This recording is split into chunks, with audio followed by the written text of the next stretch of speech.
Penses-tu que ce nouveau mouvement marketing autour du CBD, du coup, peut servir la cause du chanvre en général? Oui, tout à fait. Je pense qu'aujourd'hui, c'est comme dans beaucoup de secteurs d'activité. Au final, pour moi, le chanvre, c'est une plante. Et il y a beaucoup de domaines d'application. Et je trouve qu'aujourd'hui, on vient beaucoup à des choses sur maîtriser toute la filière. Et de se dire, bah voilà, finalement, sur la plante, il y a la tige, il y a la feuille, il y a la fleur, etc. Donc je me dis, finalement, c'est une corde à l'arc de plus de la plante et de se dire, bah voilà, finalement, on pourrait utiliser 100% de la plante pour différentes utilisations. On peut l'utiliser pour le textile, on peut l'utiliser pour l'isolation et aujourd'hui, on peut l'utiliser pour le chanvre bien-être.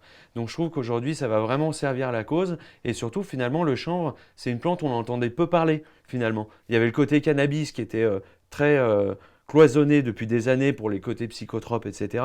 Et finalement, il y avait le textile qui commençait à se démocratiser et le chanvre industriel. Et aujourd'hui, bah, finalement, on pourrait arriver à rassembler un peu tout ça et de se dire, bah, aujourd'hui, en France, on gère 100% de la filière sur différents domaines d'application. Et ça donnerait vraiment de la puissance. Et finalement, on retrouverait sur un cercle vertueux et de se dire que on est sur du circuit court, sur du circuit français, avec une filière qui est maîtrisée, contrôlée, avec des représentants, notamment le syndicat du chanvre. Très bien. Voilà. Si tu avais un mot de la fin, une conclusion pour Naka Drink actuellement dans nos...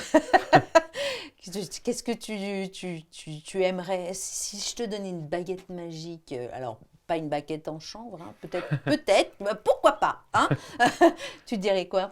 Et ben, je dirais que avec Naka, c'est de revenir à pas mal de valeurs, c'est de se dire, bah voilà, déjà qu'une marque française puisse arriver sur un marché qui est déjà assez colossal et avec beaucoup d'acteurs qui sont étrangers, c'est de se dire on revient sur quelque chose d'un peu plus local et de se dire bah, Naka c'est aussi une boisson avec des arômes naturels et biologiques, une fabrication française, un pack 100% recyclable et écologique, puisque faut savoir que bah voilà, l'aluminium revient un peu plus parce que c'est beaucoup plus léger que le verre. Mhm. Ça fait 14 grammes quand une bouteille, ça peut faire 200 grammes. Donc voilà, c'est revenir à des choses un peu plus simples et voilà, laisser un peu sa place aux Français et aussi surtout travailler pour faire en sorte que la filière chanvre d'une manière générale puisse avoir du poids en France demain.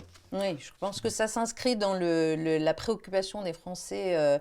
En tout cas, voilà, en général, c'est plus d'écologie, consommer plus sainement, et le chanvre Plus apporte un local. petit peu tout ça, ouais. Tout à fait. Eh bien, écoute, merci. En tout cas, bonne continuation. Merci. Et surtout, moi, je m'en servirai aussi comme déco parce que bravo pour le Bah, marketing, merci. le marketing. Merci beaucoup, Yann. Merci Et Cécile. puis au plaisir de te recevoir à nouveau. Alors n'oubliez pas, bien évidemment, de vous abonner à la chaîne, de liker, de mettre en commentaire tout ce que vous pouvez nous dire, partager en tout cas.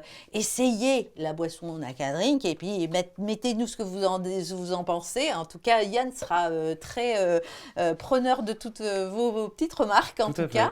cas. Et nous, on se retrouve dans un prochain épisode de Chanvrissimo. À bientôt!